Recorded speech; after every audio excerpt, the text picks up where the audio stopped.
Safana kana walii bilbilee wixata ganama gaafuma san naannoo sa'a 3ti.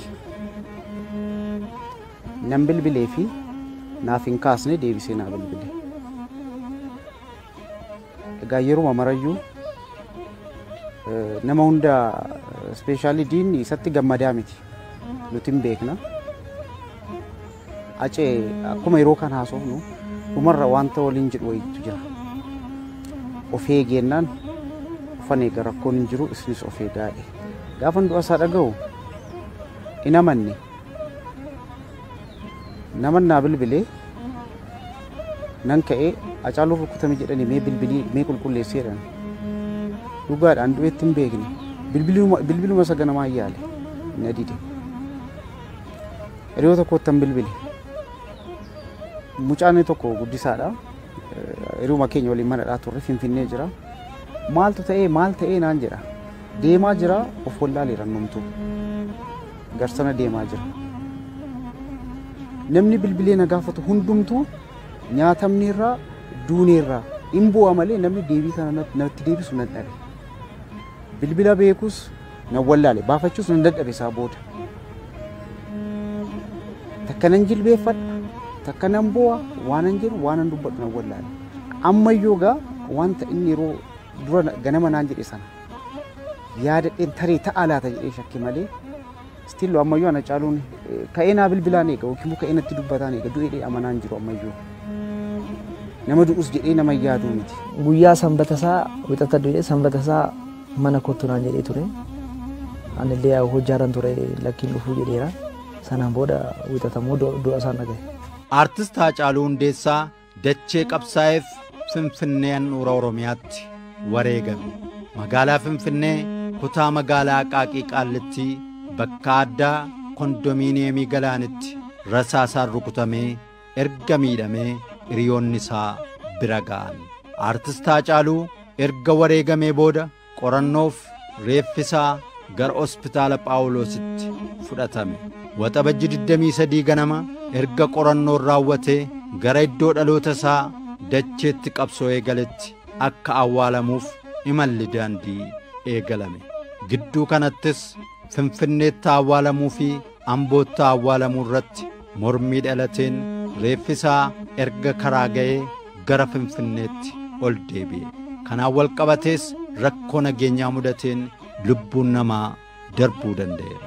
Rakkoo kana uuman jedhamanii namoonni shakkamanis to'annoo seeraa jala oolan. Fedhiin uummata Oromoos ta'ee mootummaa Finfinneetti awwaaluu ture. Haa ta'u malee maatiin artist Haacaaluu Hundeessaa kunuunsanii guddisuun Oromoof gumaachan Ambootti awwaalamuusaa akka ofii murteessan mirkaneessan. Heeraaf seera biyyattii giddu galeessa godhachuun fedhii maatii eeguuf akka murtaa'e mootummaanis ibsee jira. Murtiin mukooti. Murtii annaa fi haadha isaatiiti. Murtiin mucaan keenya asitti awwaalama.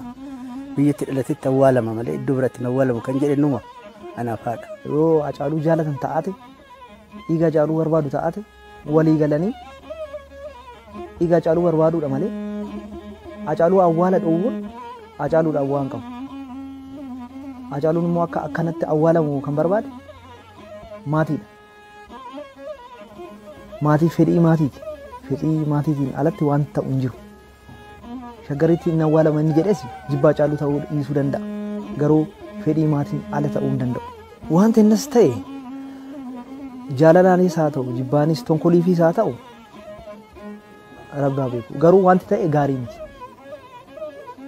Otoo maatiin hin beekin otoo maatiin akkanaa ta'u otoo hin jedhin reenfa fooloqii garagalchuun waan biraati. Obboleessa koo tokkicha dhabeera. Obboleessi koo jiraatti ittiin fayyadaman yeroo itti fayyadaman. Du'ee garuu obboleessi koo kabaja qabaachaa ture. Sanaan booda deebi'eedhannaa jedhan deebi'ee reenfisaa immoo kana dhufe. Maatiinis immoo nu biratti awwaalama kan jedhu kaasanii haati manaanis Ambootti awwaalama kan jedhu kaastee sana gidduutti gaa waan dhalate hin beeknu asitti awwaalamuu qaba kan jedhe hin beeknu nuni akka hundaattu waan maatiin jedhan sana fudhanne maatiin asitti awwaalamu jedhee haati manaan keessumaa yoo Hacaaluu jaalattu taatan achitti naa awwaalaa jette. Kanumaan kana ta'ee achi deeme ka. Jiraasaatti dhimma kana akka mootummaatti gaafatamee ture jiraasaatti mucaa kana awwaala sitti akka waan wal barbaadamee ture akka mootummaatti maatiin gaafatameera. Maatiin waan gaafatame daariitti cal jedhamee miti. Namoota itti dhiyaatan hiriyoota isaa jaarsolii biyya naannoo sana iddoo gaafa awwaala boo'ichaa hospitaalatti jirutti asitti awwaalamuudha mootummaan gaafatee ture. Maal jedhanii deebisan maatiis gaafatanii deebiin gaafsana ture. Jiraatti hundeessaan dhalche guddattu hundeesse Oromoof gumaachineerra waan godhu godheera umuriin isaa jiru. Du'aa isaa immoo nutu awwaallata waan ta'eef kana keessan galina du'aan isaa kan keenya biyyaan urri isaatti dhalatetti biyyatti baratetti biyyatti rakkatetti ambootti awwaallannaan akka reeffisu deemu godhame. Kun garuu deebi'ee waan na biraan naa ta'u kana kanatu si guba. Fuudhaa fi heeruma bara. Wanti guddaan safuun Oromoon qabu duudhaan Oromoo qabu bara. Fuudhuuf du'a. Fuutiif duuti tokkumaa jedha Oromoon waluma qixa. Kan fuusisu sabbaadha. Kan heerumsiisu sabbaadha. Hilmoosaa dhales kan awwaallatu abbaadha. Oromootti kana maal himudha. Safuun baduusaa kanarra wanti himan hin jirudha.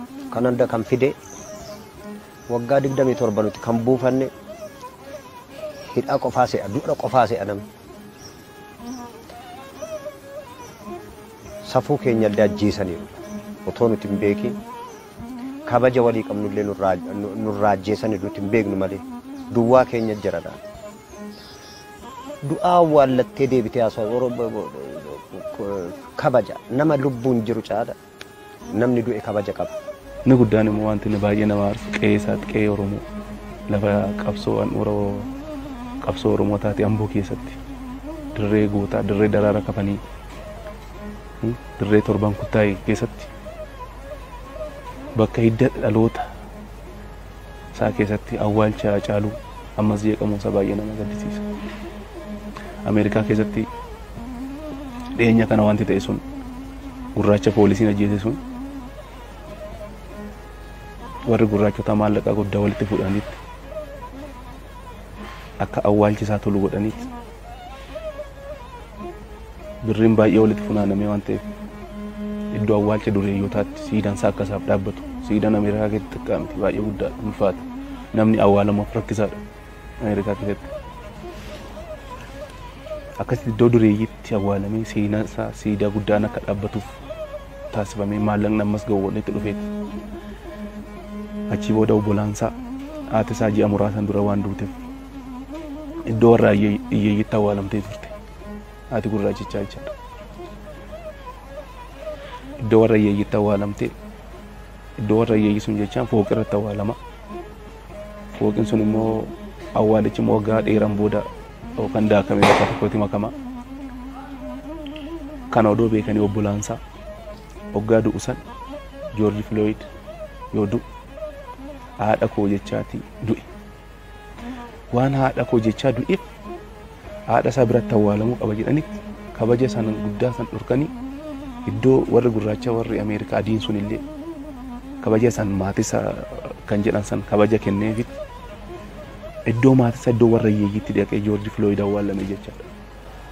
Ana Hacaaluu immoo goota kana dayanii warri isaa Oromoof kennanii warri isaa Hacaaluutti hin fayyadamne Hacaaluu warra isaati maangoo nuuf ta'e.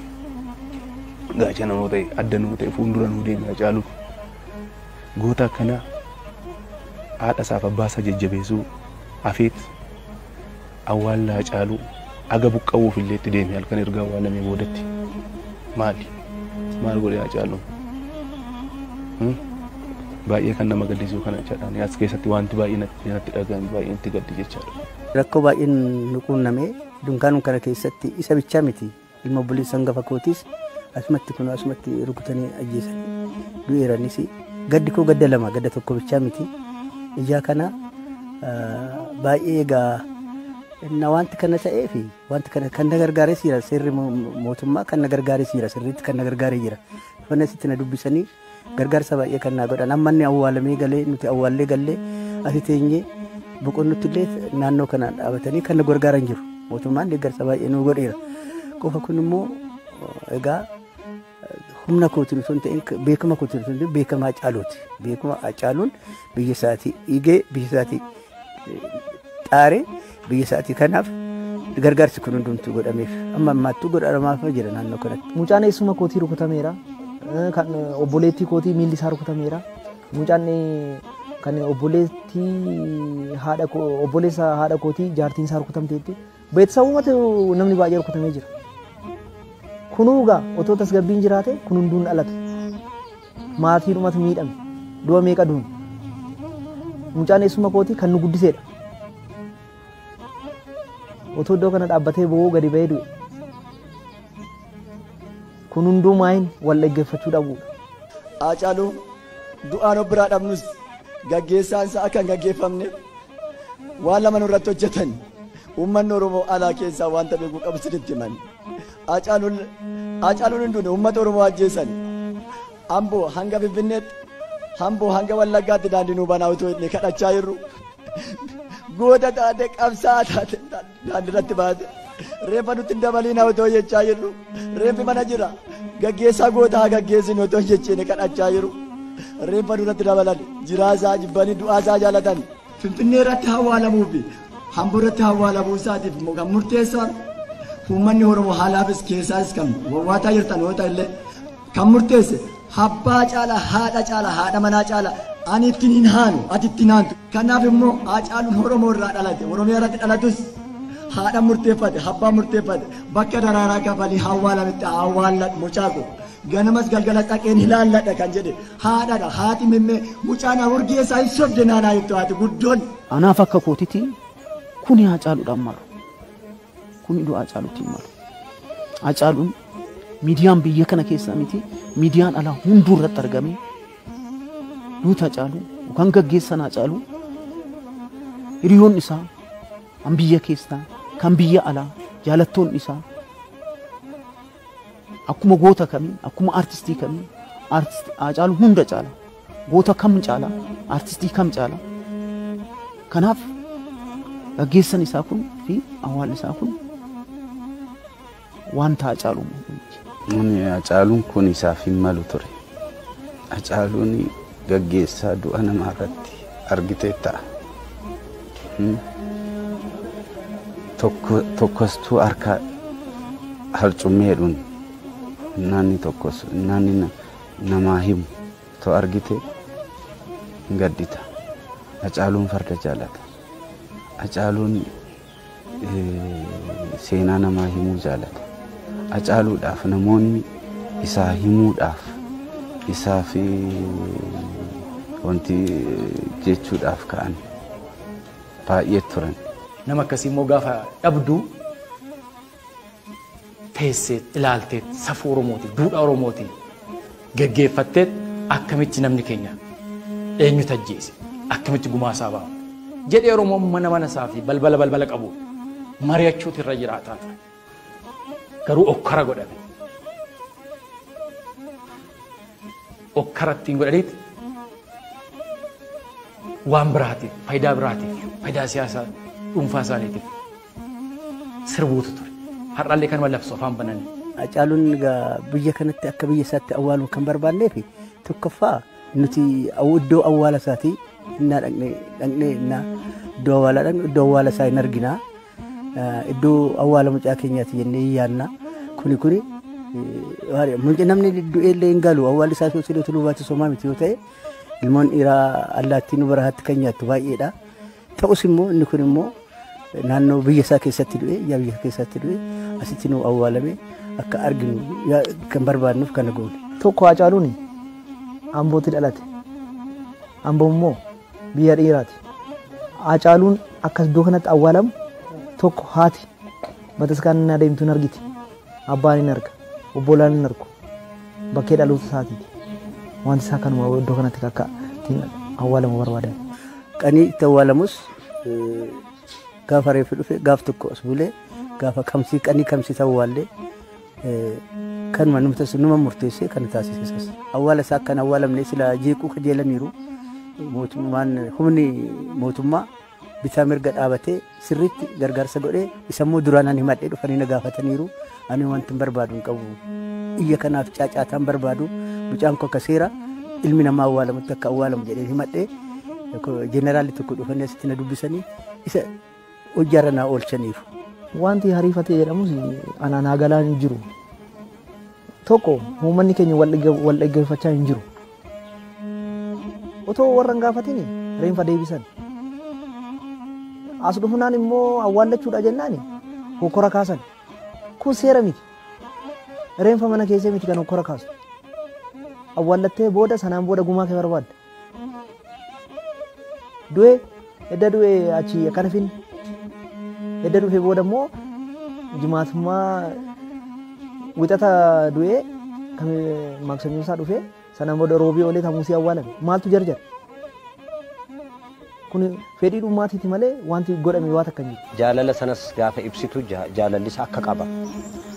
Awwaallattee gaggeessitee deebitee gochuu qabda malee reenfa ol baattee gabbaattee achi geessitee as geessitee ittiin taphachuu jechuudha. Mucaan kun gaafa awwaalamu bar hawwaaluu dhorkanii bar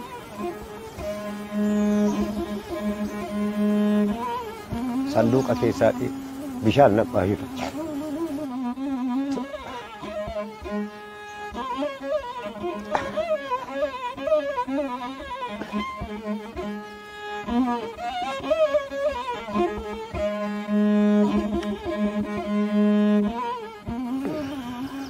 Amma reenfi tortorutti eegu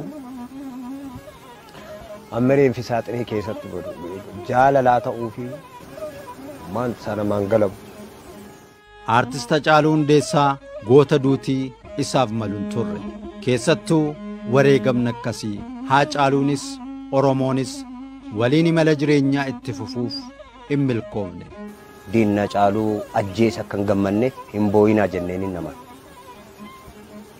Namichatu ilmoo sadii qaba tokko awwaallate hin booye lammaffaas awwaallatee inuma booye sadaffaan duunaan hin sirbe maa sirbitee jennaan heega akki badee anis akkan balleessa jedheetanii heega seerri badee seeran balleessa jedheetanii jedhe namni maal qabare Hacaaluu irraa waan danuu barachuu danda'a uummata warri jennu uummata dhugaa obaan sirratti dhuma uummanni hin beeka uummanni laa dhugaa uummataa waan dubbateef uummataaf akka Hacaaluutti dubbachuu kabajamtee oduuti maal rakkoo qaba laa Oromoo jettee Oromoon akkatti kabajee si awwaalla maal duute jedhama hin jiru Hacaaluun hin duune bara dhiiga kiyya Oromoon jennaan akka Hacaaluutti dabarsanii of kennuudha.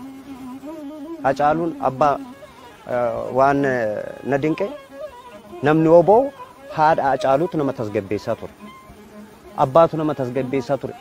Maali jennaan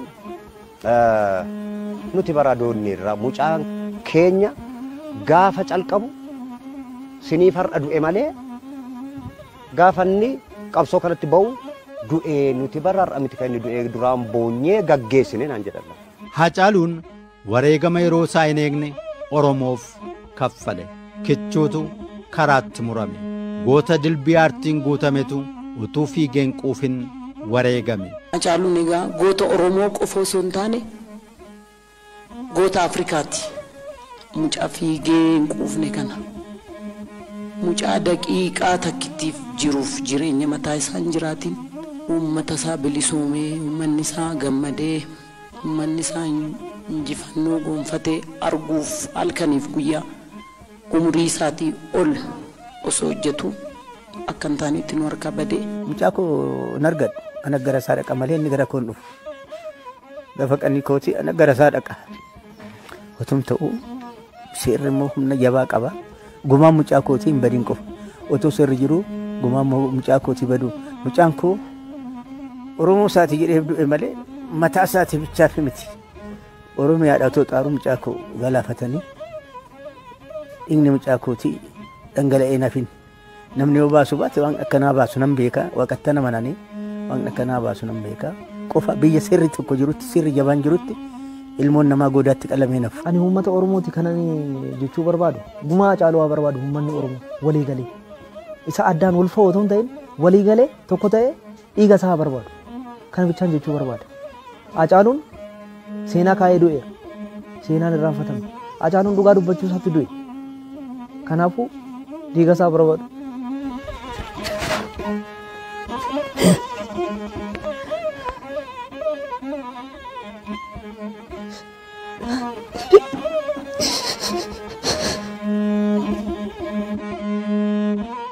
Dhiigni Hacaaluu gannamee hafuu hin qabu jedhaani gumaan isaa bahuu qaba.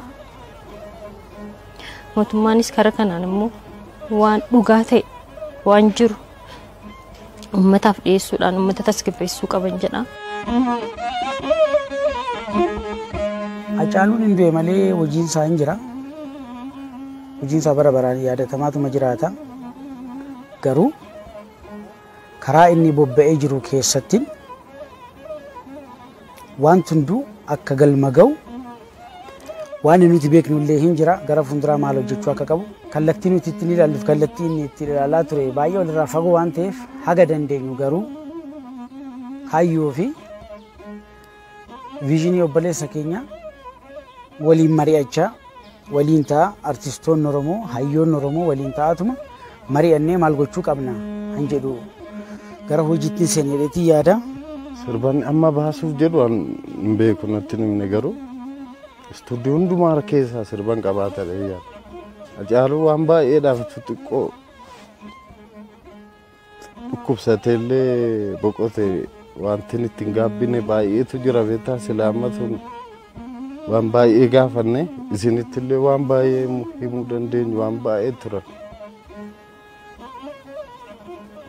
Kanaaf haceen xixiqqoose balaan kun irra ga'ellee guyyaa lama sadiillee waan nuti waan gaafachuu dandeenyu baay'ee ture torban dura waan baay'ee haasofnee turre sanatu dhukkuba nutti ta'e beektaa mana wantoota baay'eedha kan nama gaafattee wanti itti hubanneetu jiru waan isa irraa duwwaa hubachuu dandeessu. Silaa wanti sun dhaloota dhufuufillee wanta hiikataa waan baay'ee turan garuu qaqqabachuu hin dandeenye. Amma akka koomitee wayii ijaaramaa jira. Walitti dhufnee waan sana mari'achuuf walii bilbilaa jira. Sun immoo nu duwwaatu hin ta'in maatiinis murteessuu qaba. Maaliif wanti sun isaanii waan dhukkubsu ta'uu hin qabu. Waan isaa madaalus ta'uu qaba waan ta'eef hojiin jalqabameen xumuramiinis jira waan ta'eef sana akkuma sanatti yoo keesseen ta'uu si gala. Wanti sun albama ta'uu danda'amu singilii maan ba'uu danda'amu ergaan sun namoota beekoo ta'aniin madaalamee isa madaaluuf dhiisuusa. Sanarratti hojjetamu malee amma as teenyee waan murteessine koreen sanaaf qindaa'aa jiru waan jiruuf koree sanatu eeyyama maatiirraa fudhatee ergaa sana gulaalee gara xumuraatti gaggeessisuuf walii bilbilaa turre yeroo dhiyootti wanti sun eeyyama maatii booddeen jalqabna inni yaadne. Kan na gaddisiise maal seete ituu waggaama tokkollee waggaa tokkoof lama jiraate Hacaaluu hanga kanan gadduun ture sababiin isaas kaayyoon isaa guddaa ture. Ijoollota godaal dhufan isaaniin gargaaruuf yeroo dhiyootti illee wal argine mari'achaa turre. Waa'ee saafotoon ta'in namaaf yeroon itti jiraachuu jalqabee ture yeroon kun. Duudhaa qabsoo fi gootummaa Hacaaluu hojii aartii Oromoo guddisuuf hin hojjete kaayyoo isaa waliin akka itti fufu gochuuf uummata Oromoo irraa hojii guddaatu eegama. Saboota sablammoota uummattoota dabalatee bifa Afrikaaf fakkeenya ta'uun seenaan Hacaaluu ol kaafamee hojjetamuu qaba. Akka addunyaan irraa bartutti saba guddaa sirna gadaa uume keessaa dhalatee seenaa hojjechuusaa kanaan wal qabatees akka mootummaatti siidaan yaadannoo magaalaa Finfinnee Fambootti giddugala aartii waliin akka hundaa'uuf waadaan galamee dhagaan bu'uuraa handhuura Finfinnee keessatti ka'amee jira. Maqaa aartist Hacaaluu Hundeessaanis paarkiin, riqichi, manneen barnootaa fi daandiin mogga'uu danda'eera.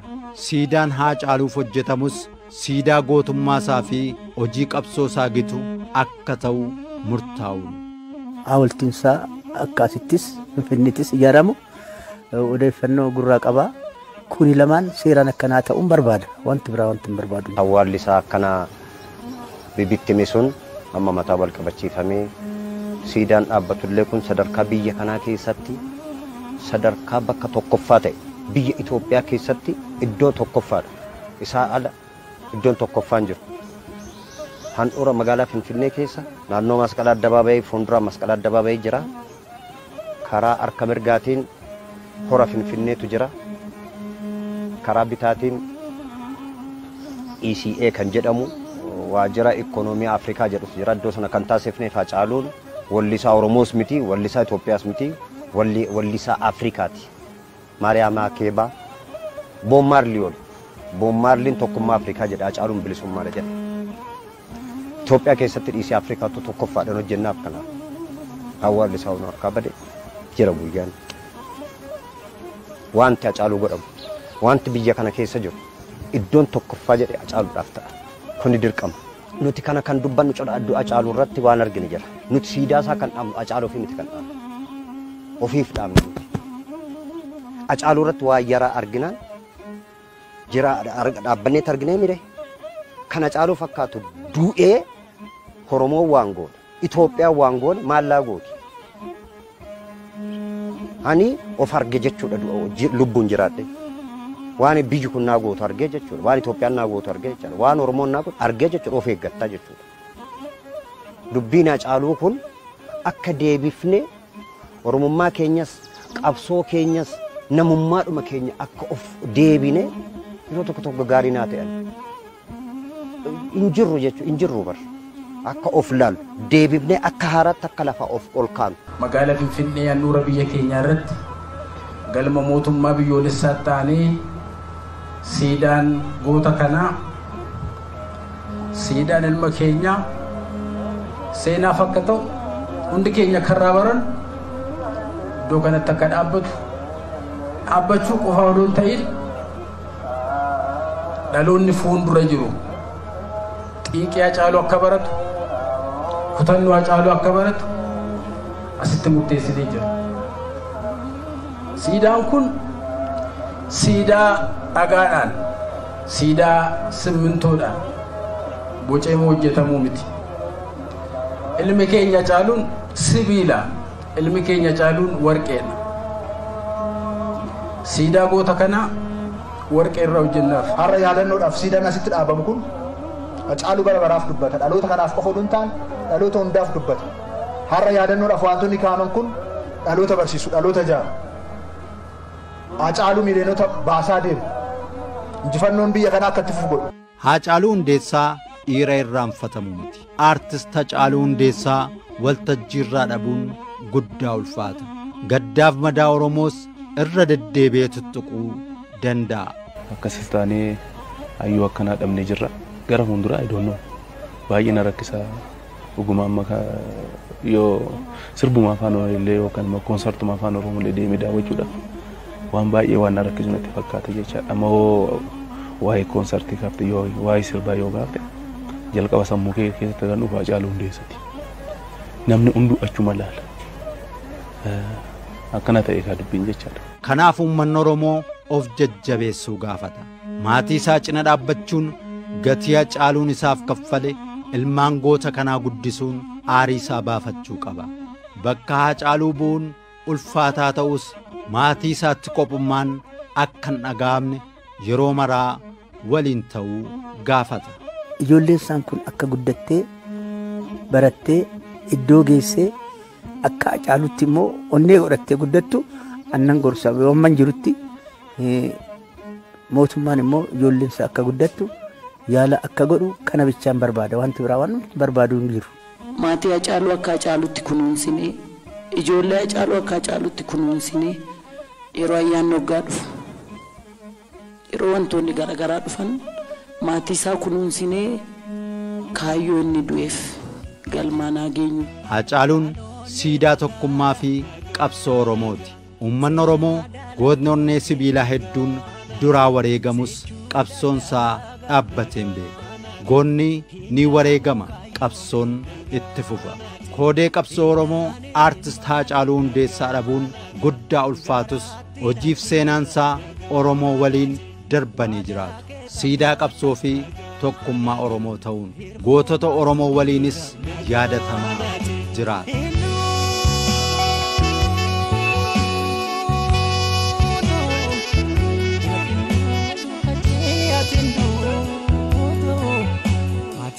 Ajee Haacaaluu Hundeessaa atin duune nu keessa jabaa yoom du'ee beeka falmataa mirga namaa Haacaaluu Hundeessaa atin duute nu keessa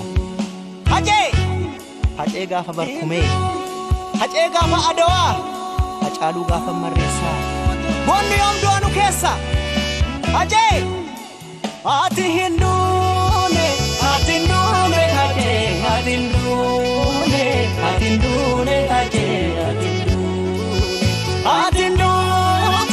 atin duune Hacee ilma hundeessaa ati yoomuu jirta Hacee ati